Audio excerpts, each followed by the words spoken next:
मित्रांनो, शालिनी भक्तिसागरमध्ये तुमचे मनपूर्वक स्वागत आहे। तर मित्रांनो, आज आपण या व्हिडिओच्या माध्यमाने ऐकणार आहोत श्री स्कंद महापुराण। तर कोणी नवीन आलं असेल चॅनलला तर लाल बटनवर सबस्क्राईब करून घ्या, ऑलवर क्लिक करा आणि जास्तीत जास्त जणांना शेअर करा। कुठून कोणत्या गावात तुम्ही माझा हा व्हिडिओ ऐकत आहोत आपल्या गावाची कमेंट्स करायला विसरू नका। 3-4 दिवस याच्यासाठी स्कंद महापुराण आलं नाही। मुलगी आली होती भोपाळहून, मग तिला काही करून खाऊ घालू, तिच्याशी थोड्या गप्पा गोष्टी करू। व्हिडिओ तर येत होते पण जसे पाहिजे तसे येत नव्हते। काही सांजोऱ्या बनवल्या, अक्षय तृतीयेला होती, नाही तर आता 8 दिवसासाठी आली आहे तर काही पुरण वरणाचा स्वयंपाक, काही जे खाल्लेलं नाही आहे। आईच्या जातीला कसं वाटतं की आपल्या मुलीला हे देऊ ते देऊ, कारण तिथे दिवसभर फक्त हॉस्पिटल, पेशंट, दवाखाना हेच सांभाळायचं राहतं तिला। रात्रीचे तर ऑपरेशन करण्यामध्येच तिचा रात्र चालली जाते। सकाळून येते रात्रभरची नाईट ड्युटी करून, म्हणून 4-5 दिवसापासून व्हिडिओ येत नव्हते। 8 दिवसासाठी आलेली आहे तर आता थोडा वेळ भेटला, म्हटलं स्कंद महापुराण। तुमच्या कमेंट्स आल्या की ताई स्कंद महापुराण का येत नाही आहे, म्हणून थोडं तुम्हाला स्कंद महापुराणात काय आहे आजच्या दिवशी तर ते आपण श्रवण करूया। तर कमेंट्स बॉक्समध्ये आपल्या गावाचं नाव, जय श्री महाकाल, हर हर महादेव करायला विसरू नका। श्री गणेशाय नमो नमः। वक्रतुंड महाकाय सूर्यकोटी समप्रभ निर्विघ्नं कुरु मे देव सर्व कार्य शु सर्वदा। तर स्कंद महापुराणामध्ये आता कमठाचे गर्भवास, उत्पत्तीनाश, परलोक विचार दर्शन आजच्या अध्यायांमध्ये हे आहे। तर आपण पुढे अधिक माससाठी तुम्ही ज्या सांगणार तर त्या कथा आपण ऐकूया। तर आता देवर्षी नारद मुनी अर्जुनाला सांगू लागले, एक दिवस मी भ्रमती करत सूर्यलोकी गेलो। श्री गणेशाय नमो नमः। वक्रतुंड महाकाय सूर्यकोटी समप्रभ निर्विघ्नं कुरु मे देव सर्व कार्य शु सर्वदा। देवर्षी नारद मुनी म्हणाले, अर्जुनाला सांगू लागले, एक दिवस मी भ्रमती करत सूर्यलोकी गेलो। तेव्हा भगवान सूर्यनारायणाने मला विचारले, मुनीश्वर महिसागर संगम क्षेत्रीचे ब्राह्मण निवास करतात, त्यांची दिनचर्या काय आहे? त्यावेळी मी त्यांना सांगितले, ते सर्वजण माझे हितेशी आहेत, ते सर्वजण मला प्रिय आहेत। त्यांच्या दिनचर्येबाबत मी सांगण्यापेक्षा तुम्हीच तेथे जाऊन आलात तर अतिउत्तम होईल। देवर्षीची आज्ञा शिरोधार्य मानून सूर्यनारायण निघाले। एक रूप त्यांनी आकाशात ठेवून ब्राह्मणाचे दुसरे रूप घेतले। आपल्याकडे अतिथी आलेला आहे हे पाहिल्यानंतर महिसागर संगम तीर्थक्षेत्रातील सर्व ब्राह्मणांना आनंद झाला। त्या अतिथीचे यथोचित स्वागत केल्यानंतर भोजनासाठी विनंती केली।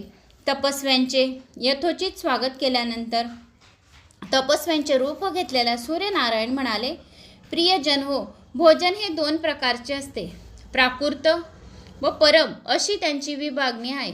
मला आपणकडून परम भोजन हवे आहे। परम भोजनबद्दल कोणालाच माहिती नव्हते। हारित मुनींनी आपला 8 वर्षाचा सुपुत्र कमठास याबद्दल विचारले। कमठ सांगू लागला, जे भोजन शरीरास तृप्त करते ते प्राकृती भोजन होय। जे शरीराला अन्न खाऊन आपल्याला तृप्ती मिळते त्या भोजनाला प्राकृती भोजन म्हणतात। या प्राकृती भोजनामध्ये 6 रसांचा समावेश असतो। हे 6 रस म्हणजे गोड, आंबट, तिखट, कडू, खारट, तुरट होय।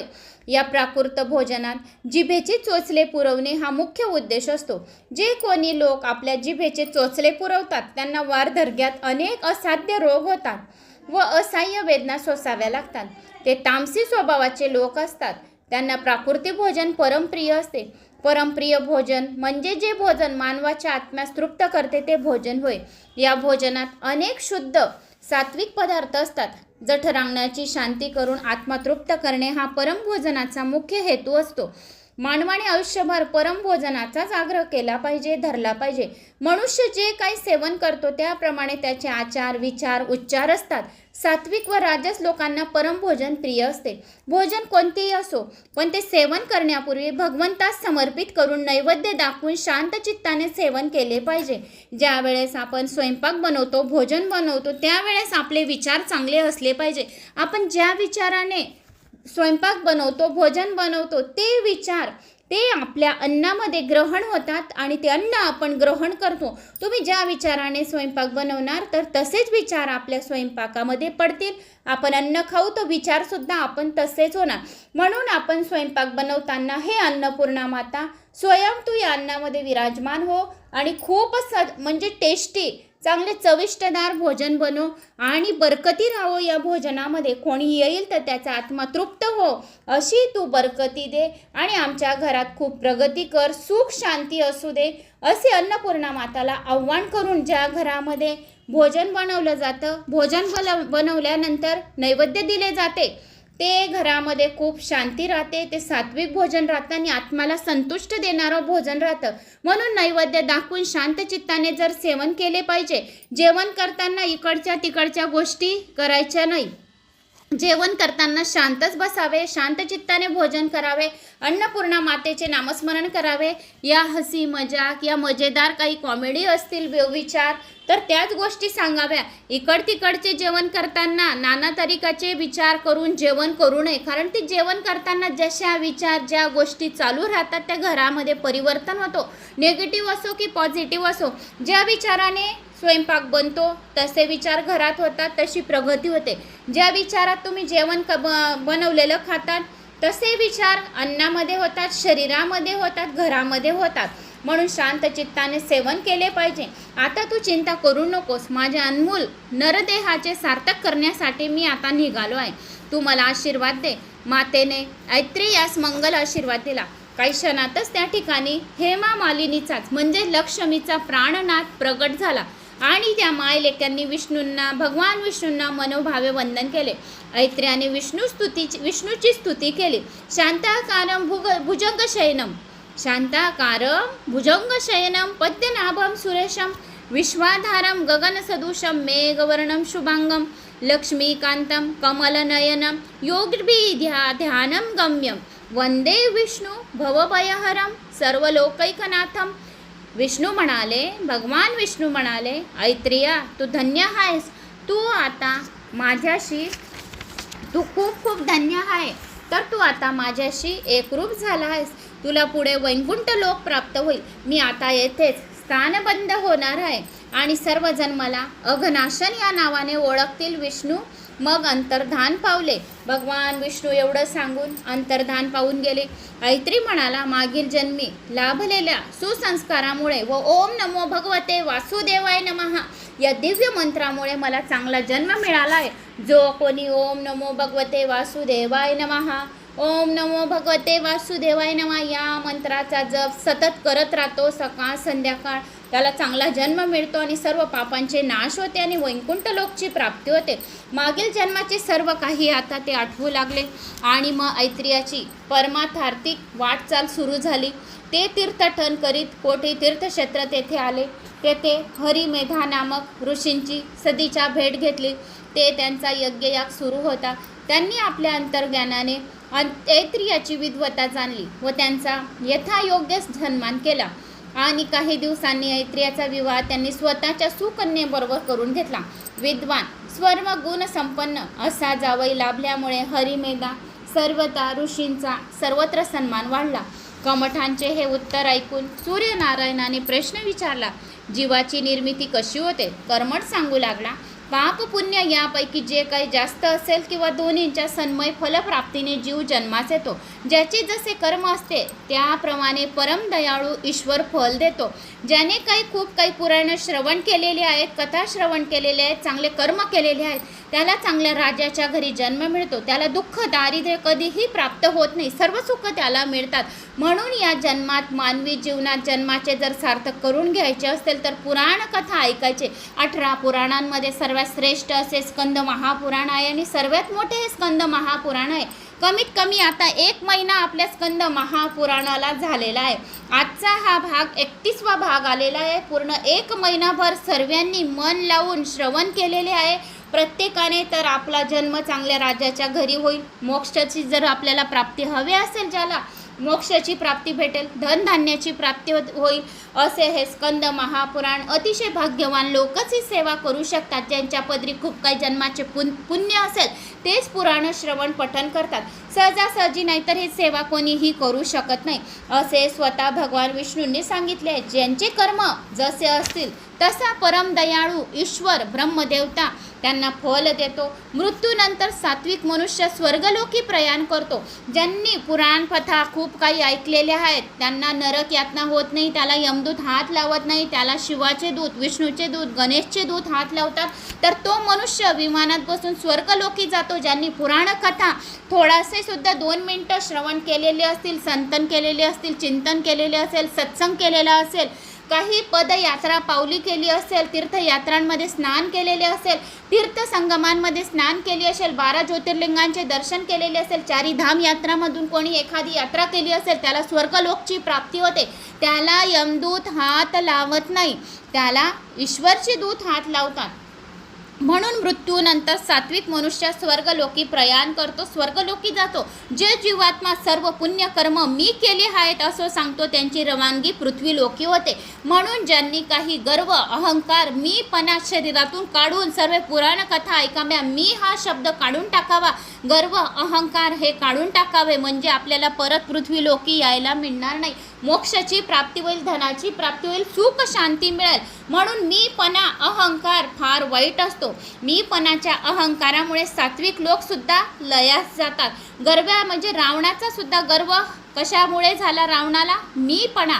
कारण त्याला 10 तोंडी होती, रावणाची लंका सोन्याची होती, पण त्याला गर्व कशाचा होता? मी हा शब्द जर त्याने काढून टाकला असता तर त्याला चांगला जन्म भेटला असता. म्हणून त्याला मी हा शब्दामुळे त्याची फजिती झाली. जो कोणी मी हा शब्द करतो त्याची फजिती झाल्याशिवाय राहत नाही. मीपणाचा अहंकार फार वाईट असतो. मीपणाच्या अहंकारामुळे सात्विक लोकसुद्धा लयात जातात. तामसी वृत्ताच्या माणसांना असह्य अशा नरकवास सोसावा लागतो. नरकामध्ये अनेक कष्ट सोसावे लागतात. नरकामध्ये भयंकर कष्ट सोसावे लागतात. जो मीपणा करतो त्याला नरक यातना होते. म्हणून मीपणा आपल्या शरीरातून काढून घ्यावा आणि नमून राहावे, लहान बापाचे बनून राहावे. मोठेपणामध्ये काही फायदा नाही आहे. अनेक कष्ट नरक यातनांमध्ये आपल्याला सोसण्यापेक्षा आपला मीपणा शरीरातून कायमचा काढून टाकावा. लक्ष 84 योनीचा प्रवास फार केल्यानंतर पुन्हा दुर्लभ असा मानवी देह प्राप्त होतो. स्त्री पुरुषांचे मिलन झाल्यानंतर सूक्ष्म ज्ञानेंद्रियामध्ये मन, बुद्धी अनेक चांगल्या वाईट कर्मांसह तो स्त्रीच्या गर्भात प्रवेश करतो. प्रवेश केल्यानंतर 1 महिना तो मूर्छित अवस्थेत असतो. पहिला महिना मूर्छित राहतो, दुसऱ्या महिन्यात तो घनिष्ठ होतो, तिसऱ्या महिन्यात त्याला हातपाय फुटतात, अवयव येते, तिसऱ्या महिन्यात अवयव येऊ लागतात आणि मग नंतर 7व्या महिन्यात त्याची पूर्णपणे वाढ होते. मातेच्या पोटात असताना अतिशय गर्भास्थ असलेले नाळेद्वारे पालनपोषणद्वारे होते. मातेने या 9 महिन्यात सात्विक आचार विचार उच्चारांचे पालन करावे, सात्विक अन्नाचे सेवन करावे, अनेक संत ग्रंथांचे वाचन करावे, ओम नमो भगवते वासुदेवाय नमः या मंत्राचा जप करावा, म्हणजे गर्भावर संस्कार चांगले पडतात. गर्भात जर पुत्र रतन असेल तर स्त्रीच्या अधिक उजव्या बाजूस असतो आणि कन्या रतन जर राहिली तर ती स्त्रीच्या अधिक डाव्या बाजूस असते. जर मुलगा जर असेल स्त्रीच्या गर्भामध्ये, मुलगा जर असेल तर कसे ओळखावे? तर मुलगा जर राहिला, पुत्ररतन जर राहिले तर स्त्रीच्या अधिक जास्त डोके हे उजव्या बाजूसच राहते. आणि जर मुलगी राहिली, कन्या रत्न जर आहे, मुलगी जर राहिली पोटामध्ये तर स्त्रीच्या अधिक डाव्या बाजूस कन्या रतन असते. गर्भास अनेक यातना सोसाव्या लागतात. जेवढे कष्ट कोणतेच ठिकाणी सोसावे नाही लागत तेवढे कष्ट गर्भवासात 9 महिने अनेक यातना गर्भवासात सोसाव्या लागतात. कारण जठाग्रिणीने टापून निघाल्यानंतर त्याला पश्चातापाची वेळ येते. तो मनोमन ठरवतो की या जन्मात आपण स्वतःचा उद्धार करून घेऊन जन्म मरण्याच्या दुष्ट चक्रातून संपवायच्या. जन्माच्या वेळी प्रस्तुती वायू त्याला जबरदस्तीने बाहेर ढकलते. त्याचे जीवनचक्र सुरू होते. जो कोणी भगवंताची कृपा संपादित करून जन्म मृत्यूच्या चक्रातून आपली सुटका करून घेतो तोच जीव धन्य होय. तो जीव आयुष्यभर थोडेसुद्धा सत्कर्म करीत नाही. भगवंताची पूजा पाठ अर्चना नामस्मरण करत राहते. 2 मिनिटं पण भेटले तरी पण ओम नमो भगवते वासुदेवाय नमः, जय श्रीहरी, ओम नमो विष्णवे नमः.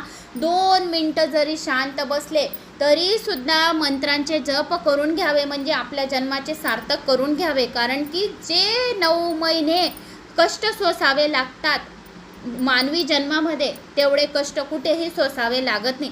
जो जीव आयुष्यभर थोडेसुद्धा चांगले सत्कर्म करीत नाही, भगवंताची पूजा अर्चना करत नाही, नामस्मरण करत नाही, सामान्य गोष्टीत वेळ घालवून देतो, सर्व काही पराधीन असताना माझे माझे असे म्हणत असतो, तो आपला नरदेह व्यर्थ घालवतो. असा मनुष्य जन्माला आला काय, मेला काय, मूर्ख म्हणावा. असा मनुष्य मूर्ख म्हणावा असे शास्त्रांमध्ये सांगितलेले आहे. म्हणून या जन्माचे 24 तास दिवस आहे, रात्र आहे, 12 तासाचा दिवस, 12 तासाची रात्र. तर या 24 तासात 2 मिनटं डोळे लावून असे शांत बसावे. शांत बसल्यानंतर आपल्याला आपला विचार करायचा आहे, शरीरातून मीपणा काढून टाकायचा आहे आणि डोळे लावून बोलायचं आहे की हे शरीर नश्वर आहे, हे शरीर माती होणार आहे. मग मीपणा कशाचा, हे माझापणा कशाचा.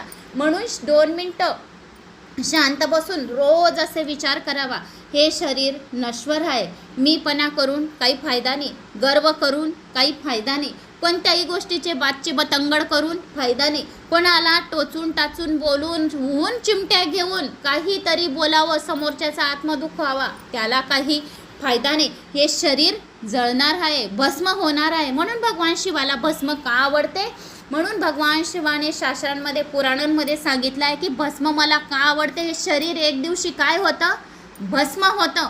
म्हणून भस्म कपाळी लावावे, म्हणून आपला मधला मीपणा नाहीसा करून भस्म लावावे, म्हणजे थोडेसे तरी ज्ञान प्राप्त होईल असे स्वतः भगवान श्री महाकालेश्वराने सांगितले. म्हणून उज्जैनला भस्म आरती सकाळी 4 वाजता होते. तर का होते, शरीराचे एक दिवशी काय होते, भस्म. म्हणून गर्वाचा अहंकार करून काही फायदा नाही. म्हणून आपल्या शरीरातून आपल्याला काय काढून टाकायचं आहे, मीपणा. ज्याने मीपणा काढला तो सर्व त्रिभुवन जिंकून घेतो, तिन्ही लोकांमध्ये त्याची जय जयकार होते. सूर्यनारायणाची रूपे. ब्राह्मणाने खमटा शरीर लक्षणाबद्दल माहिती विचारली. कमट म्हणाला, ज्याप्रमाणे हे ब्रह्मांड आहे त्याचप्रमाणे हा मानवी देह सुद्धा आहे.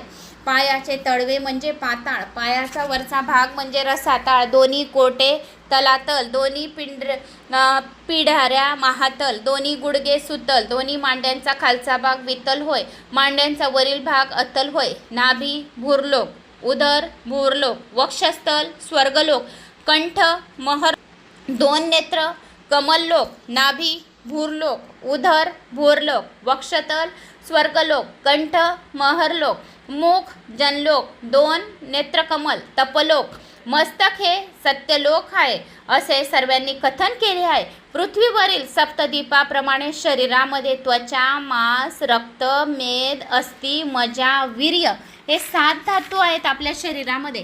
म्हणून मानवी शरीरात 360 हाडे आहेत. 30,000 म्हणजेच आपल्या मानवी शरीरामध्ये किती आहे, तर 360 हाडे आहेत. तर 30,56,000 नाड्या आहेत आपल्या शरीरामध्ये. किती नाड्या आहेत, 30,56,000 नाड्या असून 3 कोटी स्थूल व सूक्ष्म रोमांनी शरीर झाकलेले आहे. 2 हात, 2 पाय, मस्तक, धड हे शरीराचे 6 मुख्य अवयव आहेत. मानवाचे हृदय हे शरीराचा मुख्य अवयव आहे. अत्यंत महत्त्वाचे असे रक्तभिसरणाचे कार्य हृदयामार्फतच केले जाते. प्रत्येकाच्या मुठीच्या आकारा एवढे त्यांचे हृदय असते. हृदयाच्या उजव्या बाजूस यकृत असून डाव्या बाजूस प्लीहा आहेत. शरीरात मजा, मेद, पित्त, मूत्र, कफ, विष्ठा, रक्त व रस या सर्वांचे 2-3 व जळीचे खडे आहेत. शरीरात 7 विशेष नाड्या असून त्या सर्व हृदय कमलापासून निघतात. या नाड्यांपैकी 5 नाड्या मस्तकापर्यंत आहे, 1 नाडी जिभेपर्यंत आहे, 1 नाडी लिंगापर्यंत गेलेली आहे. मस्तकाकडे जाणाऱ्या विविध नाड्यांपैकी सुषुम्ना, इडा व पिंगला या प्रमुख आहेत. या इडा पिंगलामुळे मानवी शरीराची वाढ होत असे. मानवी शरीर हे नाशवंत आहे, शरीराला काहीच नाही. हे मानवी शरीर एकदम नाशवंत शरीर आहे. यम केव्हाही निमंत्रण पाठवेल आणि त्याला जावे लागेल, त्याला काहीही नियम नाही. यम जर आला तर 1 मिनिटंसुद्धा थांबू शकत नाही. हे मानवी शरीर काय आहे, अगदी नश्वर आहे, नाशवंत आहे. कमठाने मानवाचा मृत्यू कशा प्रकारे केला होता हे सांगायला सुरुवात केली. मानवाचे आयुष्य संपल्यानंतर यमदूत जीवाला बळजबरीने बाहेर नेतात. मन, बुद्धी, अहंकार, पंचतत्त्वमात्रा व सर्वांना बरोबर घेऊन तो शरीराचा त्याग करतो. काही तासातच तो मृत शरीराची दुर्गंधी येऊ लागते. इतर नातेवाईक, मित्रमंडळी पुढील तयारीस लागतात. जे योगी लोक असतात त्यांचे प्राण बंद रहत फोडून बाहेर पडतात. पुण्यवान लोकांचे प्राण हे गळ्यापासूनच्या वरील 7 छिद्रातून बाहेर पडतात. जे पुण्यवान लोक आहेत तर गळ्यापासून आपल्याला 7 छिद्रे राहतात, तर गळ्यापासून त्यांचा प्राण जातो आणि पापा मनुष्याचा प्राण गुद्धेद्वारा बाहेर पडतो. मृत्यूनंतर फक्त मनुष्य यमलोकी जातो, तर जे पापी मनुष्य आहे तर गुद्धद्वारामधून प्राण जातो आणि जे पुण्यवान लोक आहेत तर त्यांच्या गळ्यातून प्राण जातो. अशी ओळखून आहे. मृत्यूनंतर फक्त मनुष्यच यमलोकी जातो. जो पुण्यमान आत्मा आहे तो स्वर्गलोकी जातो. इतर जीव जंतू दुसऱ्या योनीत प्रवेश करतात. पापी लोकांना यम रौद्र रूपात दर्शन देतात आणि यमराजाचे आक्राळ विक्राळ रूप घेऊन जीवात्मा त्यांना घ्यायला येतो आणि तेथेच मूर्छित करतो. जे पापी लोक आहे तर यमदूत आक्राळ विक्राळ रूप घेऊन जीवात्माला तेथेच मूर्छित करून देतो आणि लगेच घेऊन जातो. जी पुण्यात्मा आत्मा आहे त्याला विमानात बसून घेऊन जातात. ज्यांनी चांगले कर्म केले, ज्यांनी पुराण कथा आपल्या कानांनी श्रवण करून घेतले, आपल्या जीवावर काहीतरी पुराणाचे श्रवण करून घेतले, आपली वाणी चांगली करून घेतली, कान चांगले करून घेतले, अशा लोकांना यमदूत हातसुद्धा लावत नाही, दुरूनच पळतात. जे शिवभक्ती करतात तर त्याला यमदूत दुरूनच भागून जातात, दुरूनच पळ घेतात. त्यांना जवळसुद्धा येत नाही. शिवाच्या दूतांना शिवदूतच घ्यायला येतो, त्यांना यमदूत हात लावत नाही, नरक यातना त्यांना देत नाही. ज्या लोकांनी खूप काही पुराणाचे श्रवण पठण केलेले आहे त्यांच्या घराच्या पूर्ण परिवारांचा जीवाचा उद्धार करून घेतला आहे. पूर्ण परिवाराला यमदूत हात लावणार नाही. त्यांना गणेशाचे दूत, शिवाचे दूत, विष्णूचे दूत हात लावतील, कारण की त्यांच्या घरामध्ये एक सुद्धा व्यक्तीने पुराणांचं श्रवण करून घेतलं असेल तर पूर्ण परिवाराचा सुरक्षा कवच करून घेतलेलं आहे असे समजावे. पूर्ण परिवाराला कोणतेही संकट, कोणतेही अडचण येत नाही, म्हणून त्यांना यमदूत हात लावत नाही. ती पुण्यात्मा पूर्ण परिवाराला, एक व्यक्ती पूर्ण परिवाराला पुण्यात्मा करून जाते. जे लोक आयुष्यभरात कधीही दान धर्म करीत नाही, कधीही घासामधला घास एक घास कोणाला देत नाही, असे लोकांना यमदूत फार छळतात. जे कोणी दुसऱ्यांवर दया करतात, दुसऱ्यांना दान धर्म करतात, चिडी मुंगींना जेवण घालतात, दारात जर गाय कुत्र आलं, कोणी मागणाऱ्याला जर त्याला घासभर जर कोणी तुकडा देतो तर अशा पुण्यात्माला यमदूत हात लावत नाही. दुसऱ्यांच्या संपत्तीवर जो नजर ठेवून असतात त्यांना असह्य अशा नरक यातना यमदूत देतात. म्हणून दुसऱ्यांच्या संपत्तीवर कधीही नजर ठेवू नये. दुसऱ्यांच्या काही जर प्रगती होत राहिली तर त्याच्यावर कधीही जळण ईर्ष्या करू नये. कमठाने कोणत्या कारणामुळे पापी फळ मिळते हे सविस्तर सांगण्यास आता सुरुवात केली. ब्रह्महत्येसारखे महापाप करण्याचे दात किडतात. जे ब्रह्महत्या करतात तर त्यांचे महापाप जर राहिले तर त्यांचे दात किडतात आणि पळून जातात. सोन्याची चोरी करणाऱ्याची नखे खराब होतात, त्यांची दुर्गंधी येते. आपल्या गुरुच्या पत्नी समेत जर काही वर्तन केलं असेल तर त्यांची कातडीचा रोग त्याला होतो आणि महारोग त्या व्यक्तीला होतो. महापापी लोकांची संगत धरणाऱ्याच असाध्य रोग होतात. साधू संतांची जे निंदा करतात त्यांना बैरापणा येतो. स्वतःच्या कार्याची माहिती स्वतःच मोठ्या अभिमानाने सांगणारा मुका होतो. गुरुजनांची निंदा नासलती करणारा किडा होतो. दान देऊन ते परत घेणारा सरडा जन्माला येतो. आपल्या पत्नीस फसवून परस्त्रीशी संगम करणारा मनुष्य आपल्या पतीस फसवून परमपुरुषाशी रममाण होणाऱ्या स्त्रीस अतिशय नीच अशा पशी योनीत जन्म मिळतो. खोटी साक्ष देणाऱ्यास तोंडाचे असाध्य रोग होतात आणि तलाव उद्याने नष्ट करणारा लुळा होतो, पांगळा होतो. परस्त्रीवर प्रेम करणारा, तिच्याशी व्यभिचार करणारा मधुमेह होतो. जे पुरुष वेश्यागमन करतात, आपली पत्नी राहिली आणि तरीसुद्धा दुसऱ्या स्त्री बरोबर करतात तर त्यांना यमदूत कधीही सोडत नाही. जे पुरुष वेश्यागमन करतात त्यांना या जन्मी अपार दुःख भोगावे लागते. जे पुरुष आपल्या पत्नीला खूप दुःख यातना करतात, मन दुखवतात, त्याला कधीही यमदूत माफ करत नाही. म्हणून आपल्या स्त्रीशी कधीही प्रेमाने वागावे, आपल्या बायकोशी प्रेमाने बोलावे, कारण आपली बायको नाही राहत, ती घराची गृहलक्ष्मी असते. कारण पूर्ण घराला सांभाळणारी ही एक स्त्री असते. पण मनुष्याला ते वाईट वाटतं, कारण स्त्री ही आपल्या परिवाराचं, सर्वांचं ती संरक्षण बघते आणि कशात हित आहे हे सांगते. पण कधीही आपल्या स्त्रीला उलटपालट बोलू नये, तिचा आत्मा कधी दुखू नये, तिचे मन कधी दुखू नये. अशा दुखवणाऱ्याला यमदूत फार यातना सोसायला लावतात. जे पुरुष वेश्यागमन करतात आपली बायको असून दुसऱ्या स्त्रीबरोबर वेश्यगमन करत राहतात असे लोक फार काही अपार दुःख त्यांना यमदूत भोगायला लावतो. पुढील जन्मी नपुसंगींचा अजून जन्मसुद्धा मिळतो. त्यामुळे प्रत्येक मनुष्याने कोणतेही कर्म करण्यापूर्वी 10 वेळा अगोदर विचार करावा आणि 10 वेळा नंतर विचार करावा. आयुष्यभर सतआचार सतविचार अशा उच्चारणाचे पालन करावे असे संपूर्ण माहिती या स्कंद महापुराणात दिलेली होती की कसे वागावे, मीपणा कसा नाहीसा करावा अशा ह्या स्कंद महापुराणात आलेले होते की नरक यातनाचे वर्णन, कमठाचा गर्भवास कसा राहतो, स्त्रीच्या गर्भामध्ये कशी हाल सोसावे लागतात, उत्पत्तीचा नाश कशी होतो आणि परलोक विचारदर्शन कसं आहे ते संपूर्ण माहिती तुम्हाला दिली आहे. तर हा छोटासा व्हिडिओ तुम्हाला आवडला असेल, आवडल्यास लाईक शेअर सबस्क्राईब नक्की करा. पुढच्या व्हिडिओमध्ये अजून स्कंद महापुराण आपला 8 दिवस चालेल. मग आपण अधिक माससाठी काहीतरी चांगलं लावूया म्हणजे ज्याच्याने आपले पुण्य चांगलेच होईल. तर आवडल्यास लाईक शेअर सबस्क्राईब करा, शेअर करायला विसरू नका. आपल्या गावाची कमेंट्स करा. जय श्री महाकाल.